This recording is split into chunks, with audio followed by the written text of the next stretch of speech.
Yeah. Was cashless rolled out at the same time as telemetry? We've had cashless in our markets before the telemetry. We've got about 2,200 units out right now, which is about 10% of our base. We're kind of in a holding pattern right now. We've got some stuff that we're doing with the Coca-Cola Company from a transaction standpoint, and they've got a new settlement transaction swipe, and we're going to switch over to that. So we're just kind of in a holding pattern right now until they get that finalized. Yes. Yes, how does it work, like if you got rest areas? Oh. How does it work if you have rest areas and there may be a dead spot? Does it still work? Is there some kind of technology we can get to help increase the I don't know, the waves to get out there? Connectivity. The only place we found where we can't get a signal is in the chemical plants in Baton Rouge. There's some facilities there, obviously with all the chemicals and everything. They're highly secure areas, big concrete walls. So those are the ones that we've really struggled with. But out in the marketplace, we've found to have signals everywhere we've gone. We're using AT&T right now, but plan to switch to Verizon as we go to the east coast of Georgia. But we have not had an issue with signal strength. I know there's, sorry, Doug. I know there's places out there that have signal strength boosters. As we all have cell phones and the technology with cell phone waves and all this, I work with a company pretty close about, they have probably 5 or 6 different solutions to gain signal strength. Boosters and amplifiers. If I get into a location that has a problem with that, I'm always able to usually correct it with a first or second level signal strength booster. We've actually had a few problems with signal. 9 times out of 10, the high gain antenna option usually takes care of the problem, but we've had to buy a signal booster in a few different instances. It's a costly device, but well worth it. David, I have a question about the mix of online, offline machines and the approach you've taken there and why. Our first decision was we were going to go 100% online in every market. And so once we got into it, another thing we did in the back half of last year was our CEO challenged us. He says, are you getting the return you said you were going to get? And we went back and looked at it and we talked about it. And what we realized is while the overall return was great, if you look at the lower volume machines, $230 piece of equipment, telemetry cost every month on that, it was a negative return on that equipment. We were really, especially our CEO, he was like 100% online. We're closing the cash accountability loop, all the technical errors that you get associated with that, all those things. But at the end of the day, any machine that's less than 50 cases really doesn't pay out. But we wanted to make sure and manage the most of our business. So after we completely deployed telemetry in 3 of our markets, our strategy now is to cover 90% of our volume. So that looks like about 60% of our equipment, covering 90% of our volume. And at the end of the day, a machine that does 40 cases, it doesn't work in a dynamic dispatching model, and it doesn't work in a predictive dispatching model. So we set them on a static route cycle. And so we're bringing telemetry in for most of our equipment, and those that don't justify it, we're just using that in a static route environment. So we'll have about 21,000 pieces of equipment with telemetry devices by the first quarter of next year. Yeah. This is a question for David. Are you guys take advantage of the alarm for service serviceability? I had a lot of time to reflect on all this the back half of last year, and I stood back and I looked at, I've got very mature markets in Baton Rouge and Chattanooga. They've been in telemetry this is their 3rd year. It's kind of the crawl, walk, run scenario. We got in there. The first thing we worked on was the route efficiencies. We pulled 25% of our routes out of Baton Rouge. We really learned how to dispatch dynamically, so that was kind of the crawling piece. Last year we started working on technology, or the technical faults. We wanted to look at anything that would prohibit the product from being served to the consumer. So changers and dollar bill validators and column jams. It was quite overwhelming when we started looking at the first report we ran for just those 3 things. In Baton Rouge, we had 700 faults the first day we ran the report. We had column jams out the wazoo. I mean, It really identified that we had a serious problem with Dasani soft bottles, and we were able to engage the Coca-Cola Company and work on that. We've learned a lot about our equipment, more than we ever knew. The manufacturers have been into our markets and helped us solve those issues. So we are doing technical, and then Chattanooga and Baton Rouge, which were my two mature markets, they're now working on space to sales, so we're back into the efficiency piece again. But we plan on probably eliminating another 20% of our routes just through space to sales now. You know, that's really when that quote up there from Bill Gates, we kind of had the same thing when we started pre-kitting. There was so much going out there with our machines and out in the field that we didn't realize that we had going on, but it really brings it up to the table so you can react to it and deal with it just like your 700 machines. We found a lot of things going on out there when I started pre-kitting. Yep. And it's good because you realize it, but you got to be able to react to it also. You just reminded me of something that I look at on a daily basis. And in the pre-kitting, I run reports on items that haven't sold one in 30 days. And I can't believe the amount of items that we have in a machine that we haven't sold one item in 30 days. Whether it's a bag of chips or a candy bar, I mean, the information that it gives you to now merchandise and try to get the right mix of products in the account is really amazing. Certainly a technology that was game-changing for us. And I know I'm a little different than David on telemetry because due to our demographics, I'm pre-kitting right now, and I'm probably doing in the mid 90% accuracy in pre-kitting. So I have a smaller percentage of machines that I'd use telemetry on, and it kind of goes with what Cliff was talking about, all the technology and what tools are right for the application of your business. So I'm looking at, less than probably 10% that I'm looking at telemetry at this point. But we all have unpredictables or geographic areas or whatever the point may be. I have a question, and the question would be to all four of you, but in particular you, David. When you say that you're not using telemetry because of the cost of goods and or the return on investment, I should say, and the number of units sold, are you dexing the equipment and still having that route accountability? No, we don't dex any of our full-service machines. We are dexing in Birmingham with our snack business, but we'll start getting that dex information.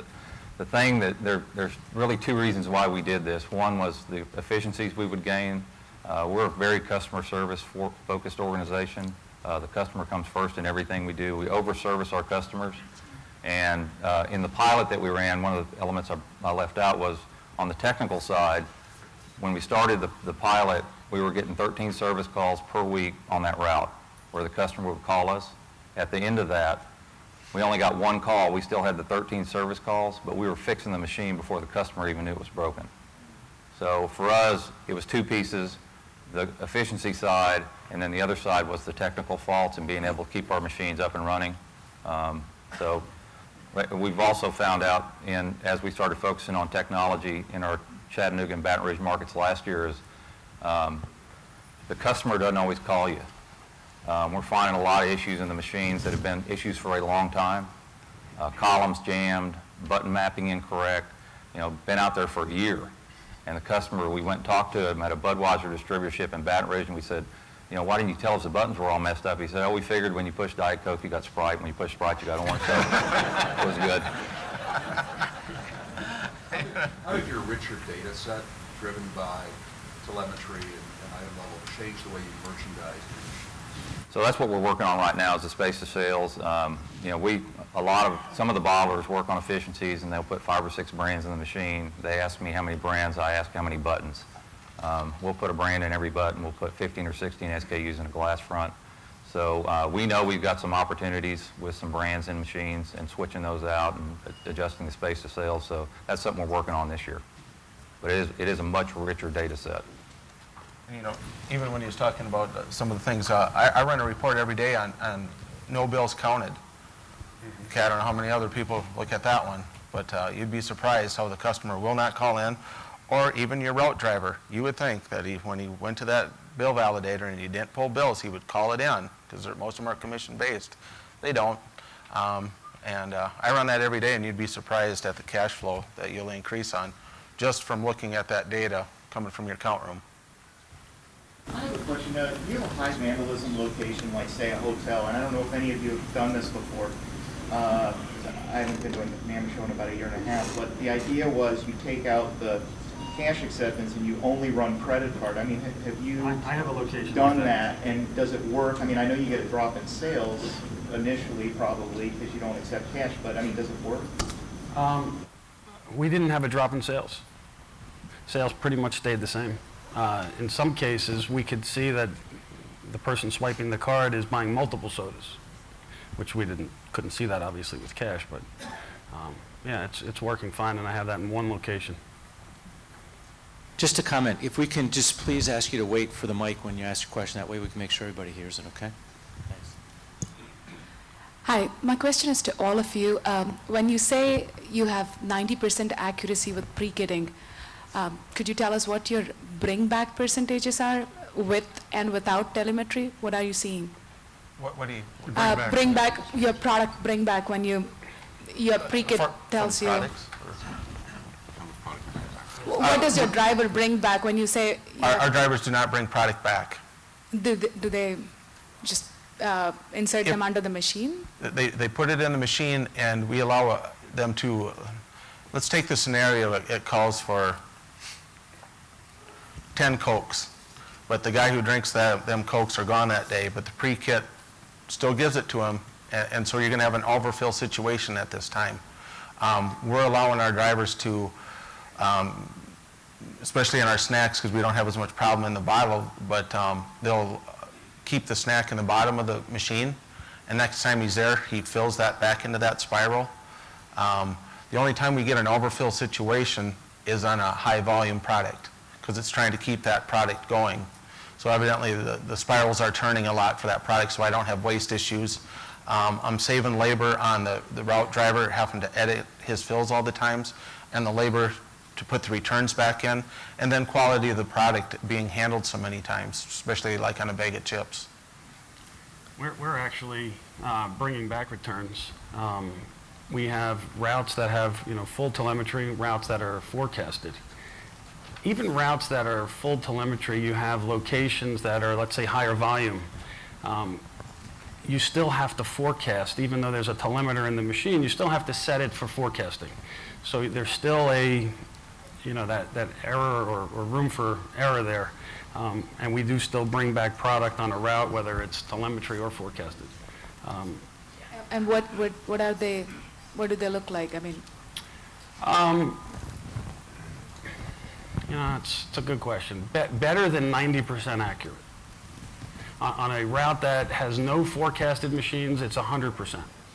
But a route that has any machine that's forecasted, a little better than 90%. I was in our Birmingham operation last week, and we were looking at light speed, and they're currently running 4 routes pre-kitted, and they all had one tub that they brought back that maybe had 7 to 10 items in it from that day. So it's a really low amount.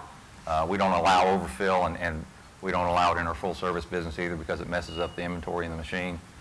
But it's a really small piece, and the other piece that we didn't even think about is we were carrying snack warehouses across, 38 snack warehouses across the street, around the street every day. It's all now in the warehouse. We've really worked on the stales and all those types of things. So there's all the benefits that you really don't even think about that are out there. It is true, there's a lot of savings in your rolling warehouses, how many dollars you'll take off the street and put back into your business. And quality of the product, wasting out on the truck, all of these issues. I even look at how the labels and how the bottles have looked when we started pre-kitting compared to they'd roll around in the truck and get scratched, or the labels would get torn or dirty or whatever it is. That product now goes from the warehouse to the truck to the machine that day. I have a question. It's for all 4. What are the biggest obstacles that you found in the process of implementing Easy Trucks? And the second would be, what are the biggest results that you found once you got the software implemented? We are implementing 45 route operation right now, and I wanted to find out from your experience what were your obstacles and your biggest results. Data. data. Getting the most accurate data entered, whether it's, the right spiral counts or, capacities, PARs, you want to make sure all that data is clean. That's been the biggest obstacle. Getting the right product, knowing that it's in the right row or the right column, and that is the biggest time-consuming aspect of the whole process, I believe. Yeah, good DEX data. Generic products, I don't know if anybody else has experienced that, but that's one of the things we found. We'd have it would just say pastry before we got into item level. And, it's hard to predict that one. And also, if you got somebody substituting on that route, we'd found that we had some customer satisfaction issues because they like this kind of cinnamon roll or whatever it is. The guy's sick or on vacation, somebody else substituted it, and they put in a cheese Danish, and the phone's ringing right away, Why did you change that product on us? So. We had the same type of situation where we would have, just pastry, generic pastry. Pastry is an item that we would carry sometimes 50 different items or 50 different SKUs in the past. And you really have to streamline that a little bit when you're using telemetry and pre-kitting. Certain accounts want a certain brand, so we've had to make a lot of different changes and adjustments to accommodate all those without hurting pastry sales. Pastry is still, I struggle with pastry to this day. We all do. Yeah.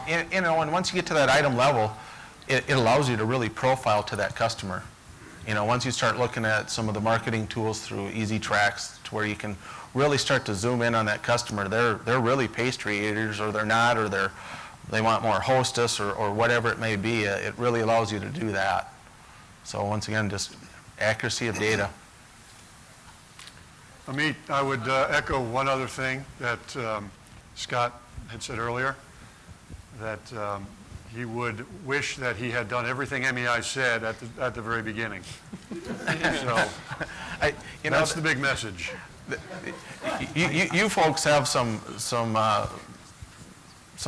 good things coming to you that I think the three of us learned years ago. The process is how would you do this? We really didn't know. We just kind of dove into it, and then all these problems came up. And I know Easy Tracks has some different phases for you to follow, kind of a roadmap for you to follow.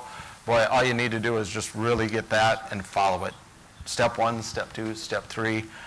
I didn't have step 1, step 2. It was step 4, oops, back to step 2, 1. And once we got through it, on a route or two, then we kind of had those processes in order. And, kind of like what you learned, David, you're able to implement it real quickly through the rest of your routes.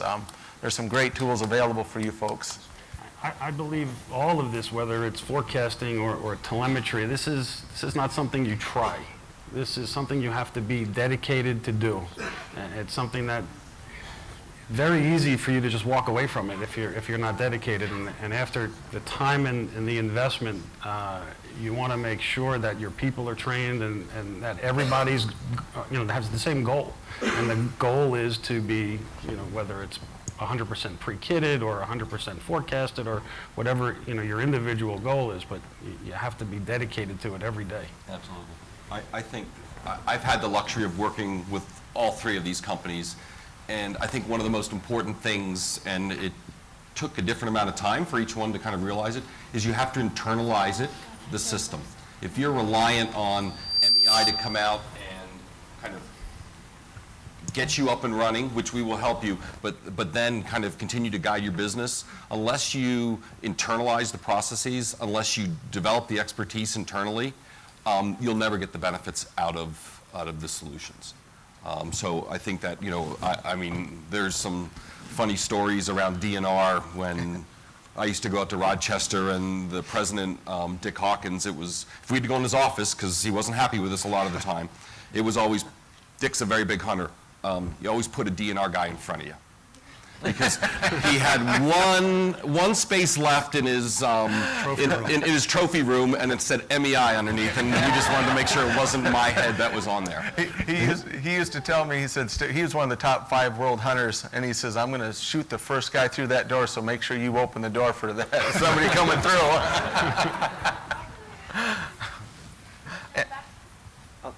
Yeah, we, as a company, probably 10 years ago, jumped what I felt like was way ahead to being item-specific, and have since kind of settled down and been passed by the world, and we're nowhere close to any of this.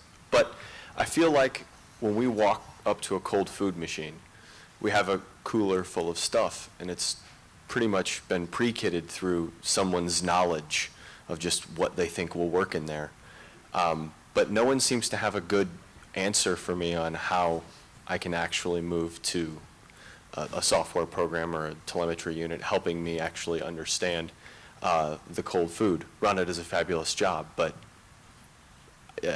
it's all in her head. So what would you guys say about cold food machines and just food generally? I actually have a commissary. We make our food. It's something we've been doing for 20 plus years. I know Easy Tracks has food forecasting, which we haven't used, but I know other companies have had success with it. We kind of do food, I guess, similar to you, where our commissary is pre-kitting the food for each machine. It's more feedback from the driver than anything, and it's the one area I don't want to mess with, because for us, it's been working. Am I throwing away food? Yeah, of course. Food is a loss leader. There's no question about it. Do you have your own commissary, or? We do, and we probably are almost 50-50 on what we buy and what we make to try to make up a mix. And you are at item level? Not in cold food. Not in cold food? Everywhere else, yes. Okay. The issue that and I guess I'll ask, the issue I have with cold food is I don't know how to take its inventory in a machine that spins, and how I keep track of having one cheeseburger and one sandwich and 3 salads and 4 of this and 2 of that, and as it's all spinning around. That's one of the reasons I didn't want to go item level on food machines. Some of my competitors count price lines. They fill a machine with 10 at $2, 10 at $2 1/4, and then I really have no idea what's in a machine. So I know that if my commissary people are pre-kitting the food to how we've decided the machine should be filled, and they come back with a basket at the end of the day, and this is what didn't fit, for right now, that's my best solution for food machines. But I know that there's better technologies out there than that. I'm just not ready to tackle that at this point. Well, Scott mentioned that Easy Tracks does have a food forecast module, and really what that is menu planning, and it is based on item level. It looks into the future based on certain menu items that you want to have, day specific, location specific, and then it will automatically track that for you. As you bring product out in waste, it tracks it that way, using a handheld and recording that. So it's delivering the product to you in a menu form on the handheld for delivery to the machine. And then if the product comes out as waste, then it's tracked. Otherwise, it assumes that the product is sold, and you do your reconciliations. So it's a little more manual process, as it needs to be, but it's there. And I think most operators really will find that the waste in the cold food is going to be higher, simply because if you chose to put only in what was forecast, you would have a nearly empty machine, which wouldn't look particularly appealing. There's always going to be a balance of what you will sacrifice there. We have a preeminent user of the forecast module here, Paula Seitz from Zogs, so perhaps you can chat with her. Yeah, I got a question for all 3 of y'all on equipment. When y'all first got into it, did your eyes get so wide on realizing how much equipment you had that was so old that it didn't work on? And how did you overcome that? Well, yeah, we had a lot of old equipment, and kind of different ways to do it. If you're going to have something that's non-dexable, okay, let's call it a very old vending machine. We kind of did some swapping around.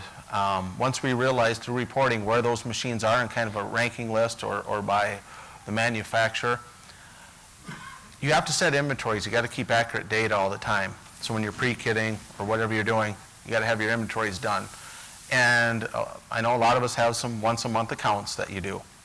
I always On those, I inventory it every time I'm there, okay? If I'm at a location every day, I inventory that machine on a weekly basis to keep my data good. So I would take this old equipment and I'd move it to a spot that was a once-a-monther, because I'm going to inventory it anyways. You know, I'm losing a little cash accountability.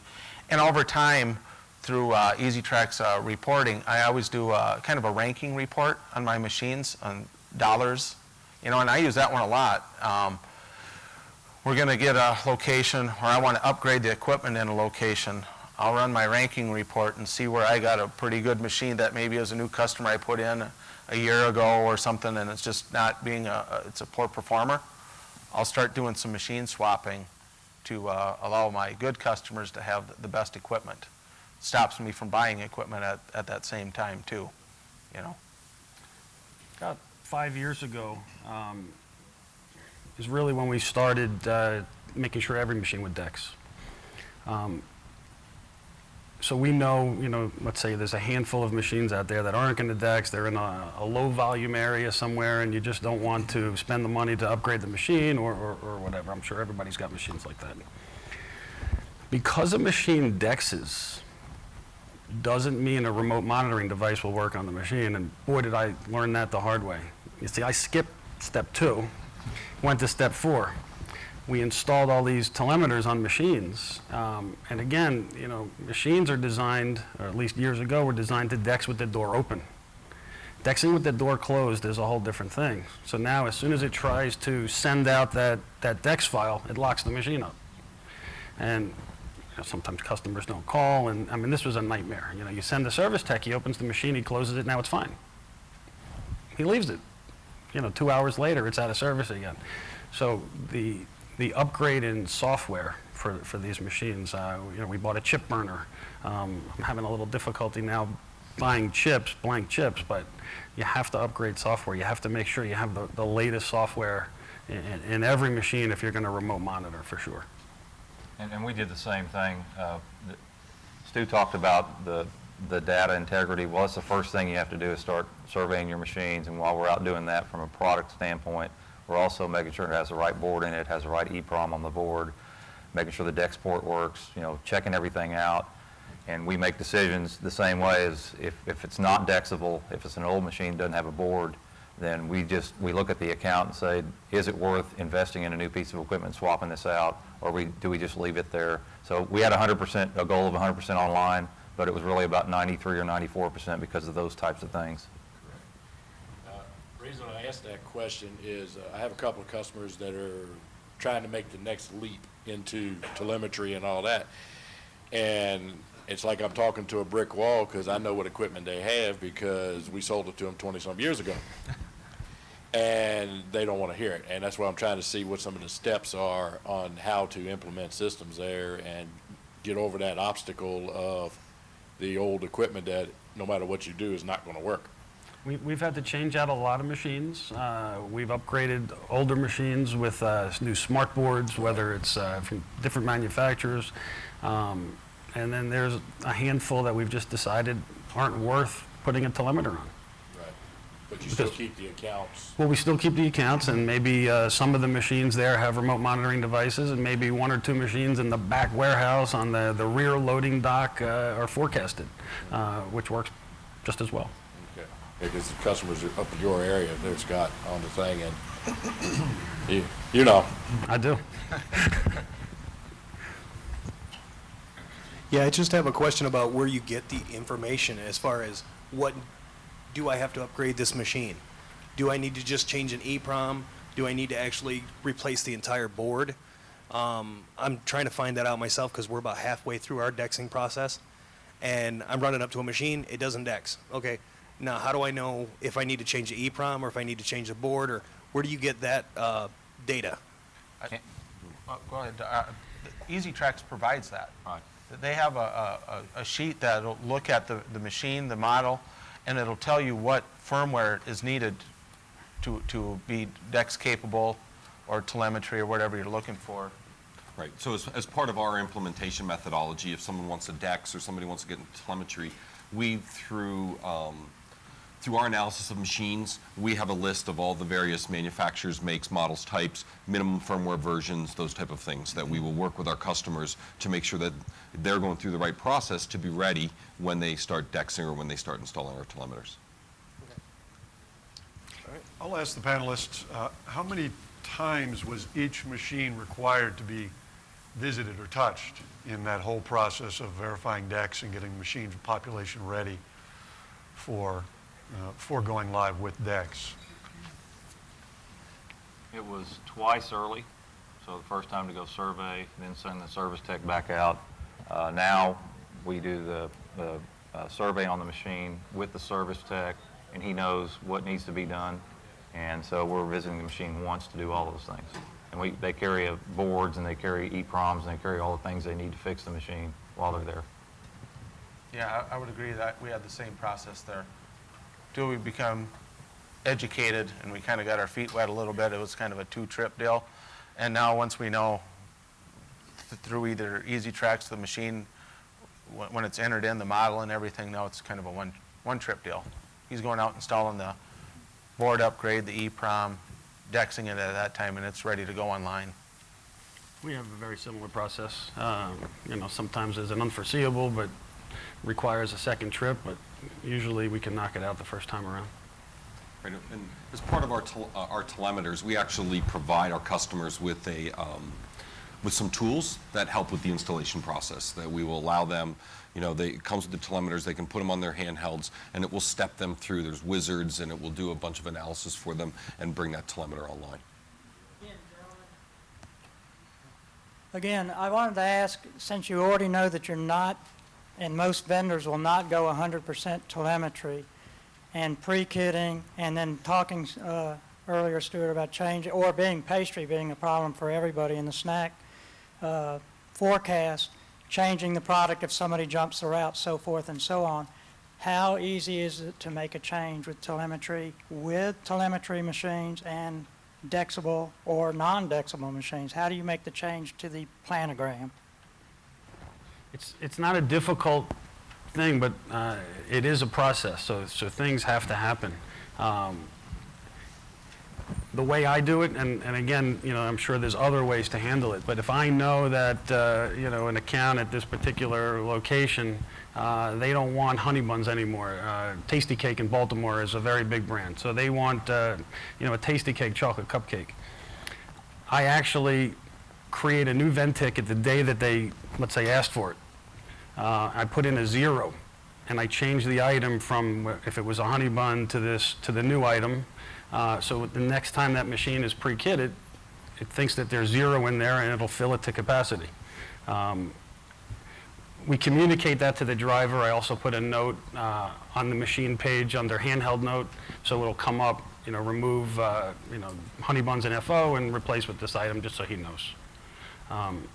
That's pretty much how we do it. When there's multiple items, because I go through that report, items that haven't sold in 30 days, which sometimes blows my mind, then I have to maybe, leave him a list, take these 3 items out, replace with these 3 items, that type of thing. But I'll have it already set up in his handheld. So you don't let your drivers make those decisions, you make all the decisions? I let them do it, and that's a good question. I let them do it, but if I'm going to make the decision without them, then I do it ahead of time. Right, and that's typically what we do, is we don't allow our drivers to make changes at the machine. We actually push those changes out. We have so much data now that tells us what's selling and what's not, that we make those decisions, and then we manage those changes in the Easy Track system on the backside. Yeah, I agree. Drivers, I don't really allow them to make what I call administrative decisions at that point, And to swap a product out's probably about a 10-second keystroke when you're sitting at your office. As long as you don't have to change price or anything, you're just swapping them out. Very quick process.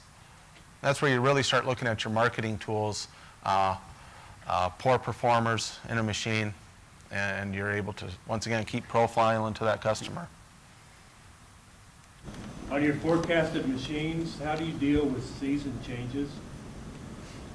Like pop machines, we run all winter, we have our caps low, and now the sun comes up, and we empty the machine out. How do you deal with forecasting of those machines? I'm from Minnesota, we don't have season changes.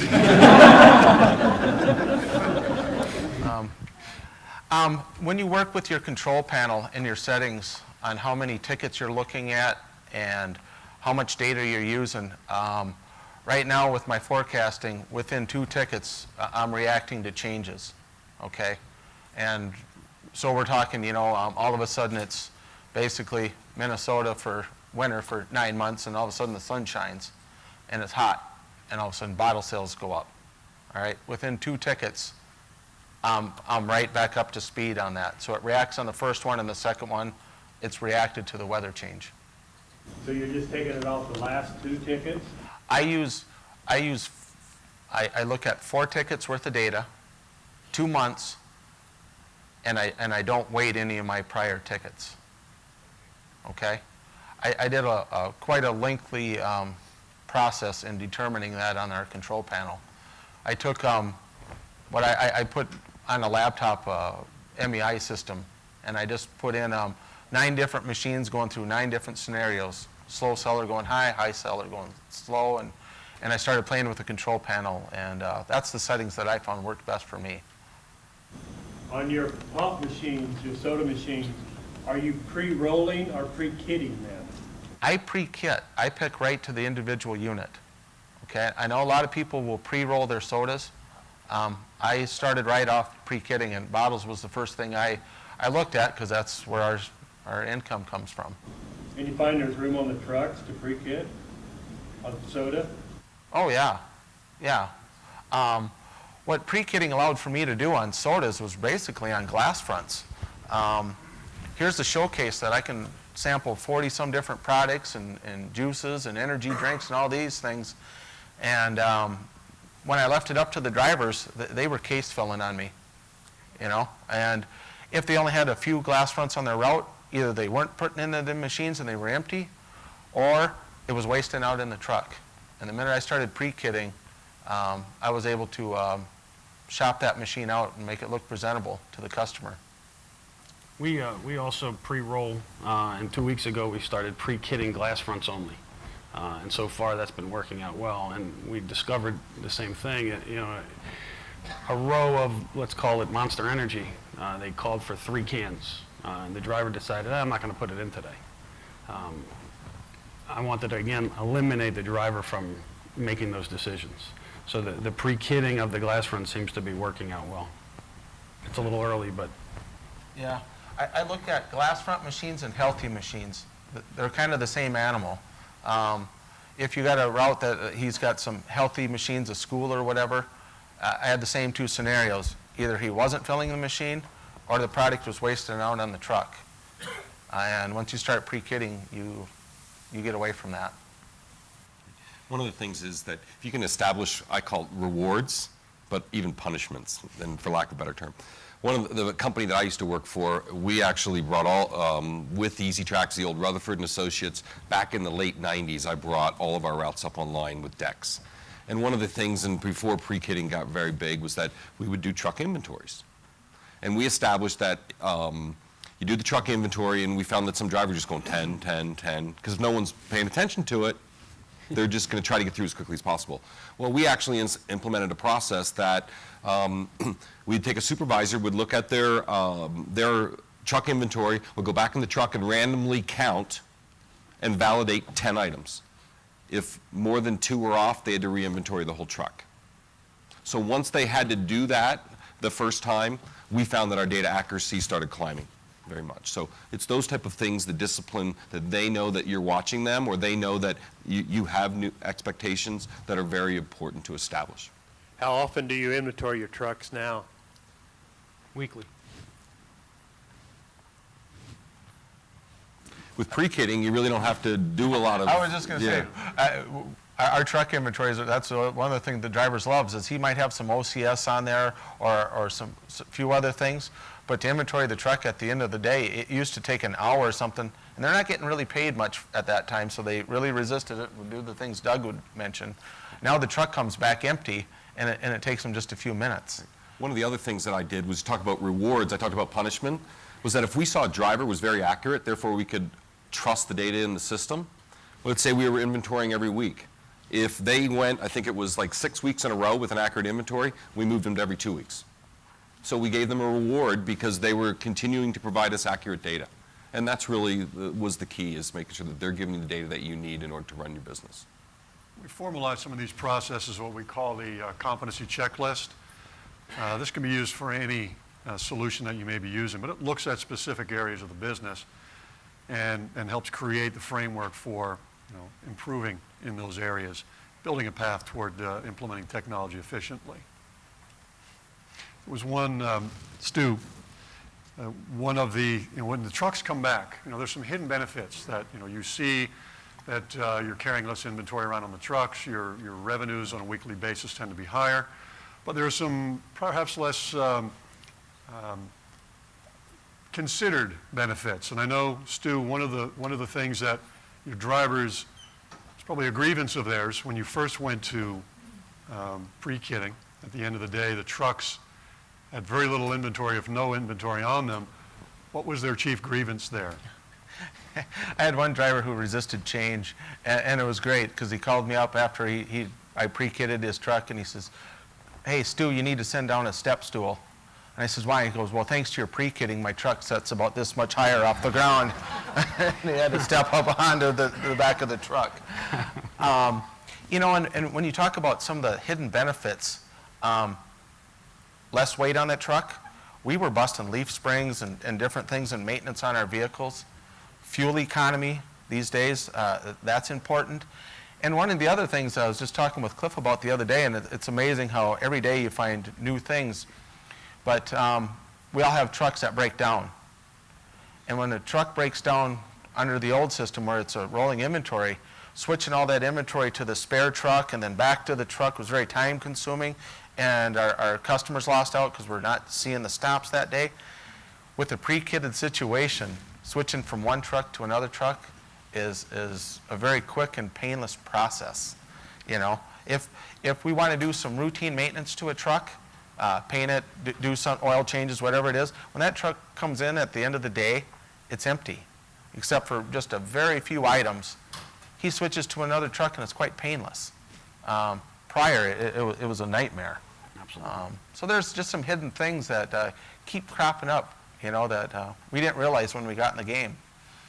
And that's something we saw too, is on our full service routes, is we were bringing back about 55% of the product that we loaded on the truck in the morning. And with being online, telemetry, we're bringing back up around 20%, but we've got 40 some odd SKUs on there, so it's actually about a half a case per SKU. So the driver is selling everything on his truck every day, and we're filling to the unit. So that was one of the hidden benefits. The other is, because of that, our full service drivers today have to have a CDL license because of the size of the truck.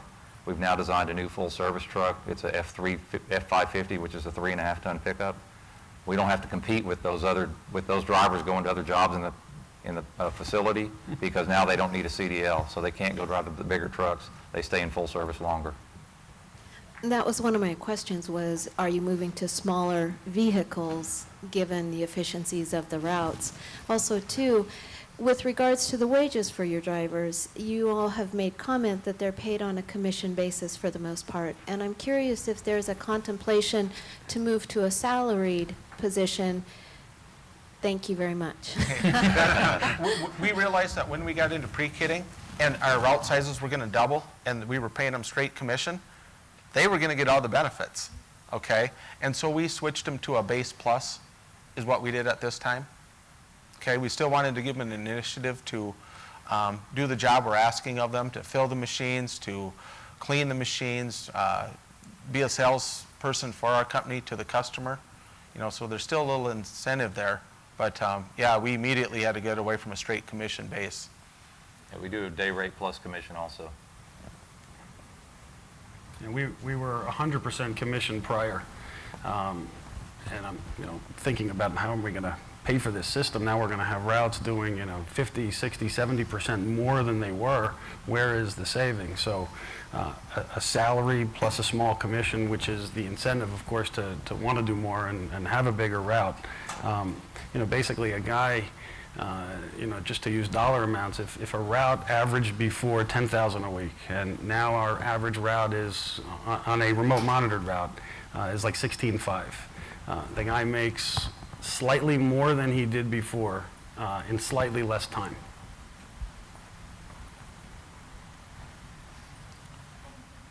I have a quick question. How often do you require your route people to inventory their machines? Every fourth time they service the machine. Okay, does anyone ever go out and spot check? Do you have supervisors that go out and spot check? Not as often as I would like, but yes. On their inventories? Yes. All you got to do is run a skipped inventory report every day. That's what I do every day. And if they don't inventory it, it shows up. Okay. So that's something that's ran every day. Okay, and what do you do with chocolate in the summertime? How do you pre-kit that, or how do you pack that? We're going to pre-kit anything that could melt in plastic bags. That'll go in their cooler. And there'll be a note on the tub that there is a bag of chocolate that accompanies that pre-kit. This is going to be the first summer we're pre-kitting. We just installed Lightspeed 3 or 4 months ago. So I'm not 100% sure how it's going to work out, but Lightspeed has the solution for that, and we're going to follow what they tell us. Okay, thank you. I do the same thing. We put it in bags, and they get it on their tote.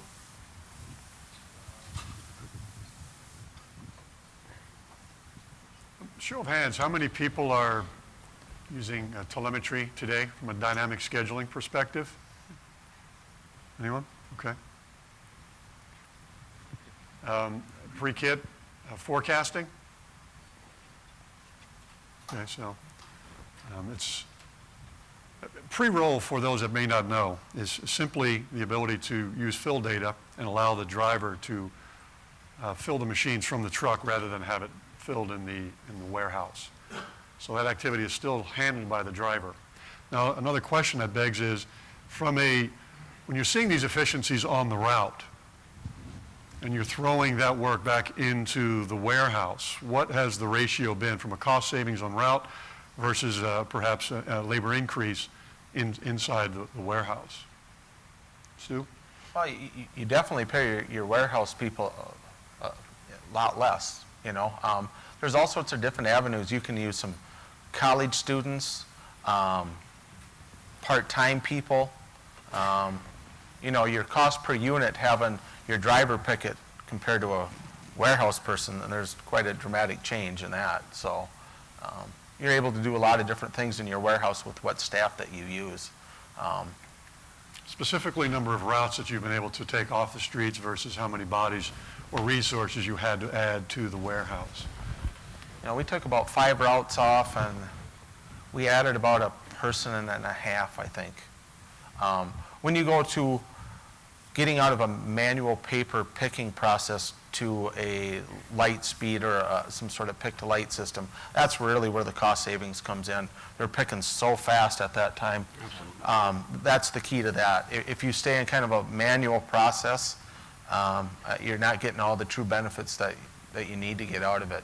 And our warehouse guys do a lot of other things now. Our warehouse guys also fill the trucks. They're filling the truck for the driver. What the ideal situation is, the driver comes in the morning, he grabs his keys, he hops in his truck, and he's hitting that first customer right out the gate, And that's what our goal is, and we're pretty close. If they got a little cold food or something, they gotta grab that, or stop by the count room. But they're off and running real quick out of the gate, and the drivers enjoy it because they're not getting paid to load their truck at the end of the night and all these other things, so that works out quite well. One of the things we didn't expect as going into pre-kitting with Lightspeed was the amount of trash that's generated in the warehouse. Oh my God. Cardboard recycling. Yeah, the drivers get rid of it all day long, and then all of a sudden it's all in the warehouse, and we got stacks and stacks and pallets of cardboard. So we had to go buy a baler and all those types of things, but we were really surprised by how much trash there is. It's unbelievable. We just bought a baler. It's being installed next week, as a matter of fact, because I can't believe how much cardboard you go through. And the cost savings from 2 dumpsters being picked up 3 times a week for recycling to a baler is actually a positive cash flow now instead of a cost. Yeah, it is. We recycle our cardboard and we get some cash for it. We're down to the last couple of minutes. I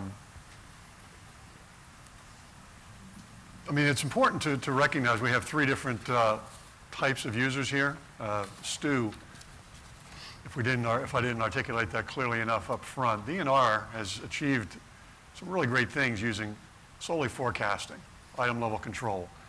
The telemetry is what they're preparing for. They initially thought they were going to have need of maybe telemetry on 20% of their machines or so, as I think Stu mentioned earlier. Anticipates that based on the accuracies, that's down to around 10%, just for dynamic scheduling.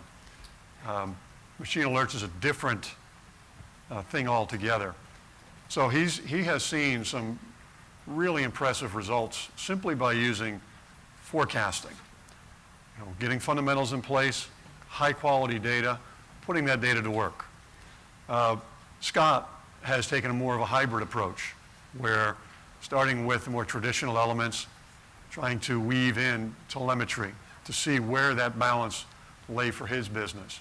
And that's becoming more apparent as he's looking at data. Data begins to tell you where telemetry makes the most sense or where other tools would have the greatest impact from an ROI perspective. David Sowers and Coca-Cola United, they had a very well-planned approach to technology, a little different marketplace, full service, and bringing it into full line. Very much more dependent on the telemetry aspect. So 3 different perspectives using technologies in various ways, but with the same underpinning principles, the competencies that need to exist within that business in order for it to flourish and to see the ROI that you're expecting, whether it's MEI technologies or any other technologies that exist there. It takes some reflection on your part, what's happening within your business. You'll see some great, shiny, very impressive things on the show floor, and it's easy to get excited about it. As I mentioned earlier, we live in an impatient world, and it's not our fault. We're just marketed that way. So we want it all, and we want it all now. But there's a penalty to be paid for that if it's not done correctly. And so any final questions for this esteemed group? They've lived it. Yeah, if I may say, Sure. No matter whose telemetry you use, no matter which pick-to-light system you use, they have to interface with EasyTrax. So that's where the key to the accurate data comes in. If that data is in EasyTrax is good, then you're going to have good results. If it's not good, then you're going to have a rough road ahead. I think it all goes back to that Bill Gates quote. I think the 3 of us have experienced, yes, especially the second half of that one. Yeah, I saw a similar quote from Scott Koslowski. I thought it would be a little more impressive from Bill Gates, so I used that one. It's actually Scott Koslowski. So, any final comments from the panel? Any parting words? We will have, we call a Road to Technology pamphlet available at the back of the auditorium, and the CD of all the songs that are associated with this will be available shortly as well. But this includes the panelists and some information about them and their contact information, so if you have some additional questions. And, Jim. Yeah, Cliff, I'm just wondering what these guys are feeling with the cashless and the way they're going on the procedures on this stuff. Like, are you looking at this as one program to bring in your cashless? Like credit cards and debit cards, everything like that? We've had cashless for quite some time. I'm not sure. I don't know that cashless is right for every location. We have locations, colleges or military installations where without cashless sales would suffer. There are typical office locations, business and industry. I'm not really sure I'm getting a lift in sales. I know the customers that use cashless certainly like cashless. But does that mean they wouldn't spend the money? I'm not 100% sold either way. Cashless is a tough animal. That one's really hard to zoom in on, whether it's the demographics or if you're getting a true lift. That takes some homework. You know, I've got some call centers that do well. I did see a lift there. And sometimes I've seen where I'm just trading. I think once smartphone technology starts to take over, I feel that's kind of a key in the cashless world.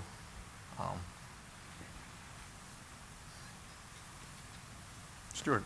Cliff, before you end, I want to make sure that everybody had an opportunity to sign in. And also, if you spoke on mic, please see Rich and sign the release for the video. Certainly, any additional questions, please stop by the MEI booth. We'd be more than happy to go into some more detail with you. And take one of the technology pamphlets as well. And we do have a copy of the competencies checklist. So if I can get, stop by the booth and we'll make sure you get some of those if that's of interest to you. Boy, the only thing I'll say is stop by the MEI or talk to them about getting a roadmap on how, if you're going to get in the pre-kitting world, because it's got all of our experiences and it lays it out step 1, step 2, step 3, and how to implement it into your business. We learned the hard way, and thanks to us, probably, we've all learned some things. And MEI has some great things on it to help you with that, and you'll not go through some of the pain that we did. What you're here to tell about it, that's the good thing. Mm-hmm. Thanks. Thank you. Thank you.